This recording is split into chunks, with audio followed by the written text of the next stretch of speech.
ఓం నమో వెంకటేశాయ.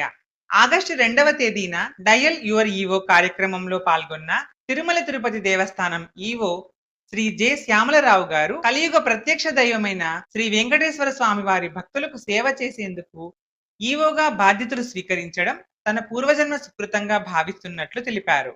తిరుమలకు వచ్చే భక్తులందరికీ తిరుమల తిరుపతి దేవస్థానం అందించే శ్రీవారి దర్శనం, వసతి, ఇతర సౌకర్యాలను మరింత మెరుగ్గా కల్పించేందుకు అందరి సమన్వయంతో భక్తులకు తిరుమల యాత్ర ఒక దివ్యానుభూతిని కలిగించేలా కృషి చేస్తున్నామని ఆయన తెలియజేశారు. అన్నమయ్య భవనంలో డయల్ యువర్ ఈవో కార్యక్రమం జరిగింది. ఆ సందర్భంగా ఈవో భక్తులను ఉద్దేశించి ప్రసంగించారు. అందులోని ముఖ్య విశేషాలు తెలుసుకుందాం. శ్రీవారి బ్రహ్మోత్సవాలకు చురుగ్గా ఏర్పాట్లు కొనసాగుతున్నాయని, ఈ ఏడాది అక్టోబర్ 4వ తేదీ నుండి 12వ తేదీ వరకు శ్రీవారి సాలకట్ల బ్రహ్మోత్సవాలు జరుగుతాయని, బ్రహ్మోత్సవాల పనులను సెప్టెంబర్ చివరి నాటికి పూర్తి చేసేందుకు అధికారులను ఆదేశించినట్లు, భక్తులకు ఎలాంటి ఇబ్బందులు లేకుండా ఏర్పాట్లు చేపడుతున్నట్లు తెలిపారు. శ్రీవారి పవిత్రోత్సవాలు ఆగస్టు 15వ తేదీ నుండి 17వ తేదీ వరకు జరగనున్నాయని, ఆగస్టు 14వ తేదీన అంకురార్పణతో ఈ ఉత్సవాలు ప్రారంభమవుతాయని ఈవో తెలియజేశారు. ఏడాది పొడవునా ఆలయంలో జరిగే అర్చనలు, ఉత్సవాల్లో యాత్రికుల వల్ల గాని, సిబ్బంది వల్ల గాని తెలియక కొన్ని దోషాలు జరుగుతుంటాయని, వీటి వల్ల ఆలయ పవిత్రతకు ఎలాంటి లోపం రానియకుండా ఆగమశాస్త్రం ప్రకారం పవిత్రోత్సవాలు నిర్వహించడం ఆచారంగా వస్తోందని తెలిపారు. శ్రీవారి పుష్కరిణి మూత.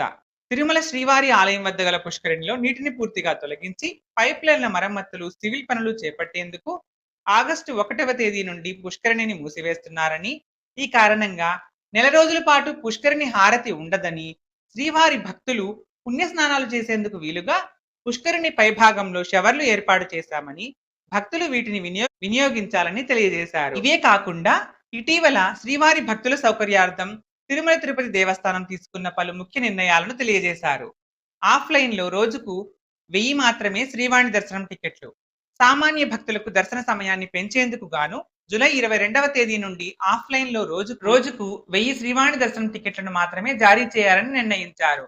శ్రీవాణి దాతలకు తిరుమల గోకులం విశ్రాంతి భవనంలో 900 టికెట్లు, మిగిలిన 100 టికెట్లను తిరుపతి విమానాశ్రయంలో కరెంట్ బుకింగ్ కౌంటర్ లో జారీ చేస్తున్నామని తెలిపారు. తిరుమలలో ప్రతిరోజు వేలాది మంది భక్తులకు అందించే అన్న ప్రసాదాల రుచిని మరింత పెంచేందుకు నాణ్యమైన బియ్యము, వంటశాలలో అత్యాధునిక యంత్రాలను ఏర్పాటు చేసేందుకు చర్యలు తీసుకుంటున్నామని, అదే విధంగా తిరుమలలో తాగునీరు, అన్న ప్రసాదాలు, ముడిసరుకులను ఎప్పటికప్పుడు పరీక్షించేందుకు the food safety and standards authority of India FSSAI ఆధ్వర్యంలో అత్యాధునిక ల్యాబ్ ను ఏర్పాటు చేస్తున్నట్లు తెలిపారు. క్యూ లైన్లలో, కంపార్ట్మెంట్లలో వేచి ఉండే భక్తులకు ఎలాంటి ఇబ్బంది లేకుండా తాగునీరు, పాలు, అన్న ప్రసాదాలు, పారిశుద్ధ్య నిర్వహణ తదితర అంశాలను ఎప్పటికప్పుడు పర్యవేక్షించేలా ప్రత్యేకంగా కొందరు అధికారులకు బాధ్యతలు అప్పగించినట్లు తెలిపారు.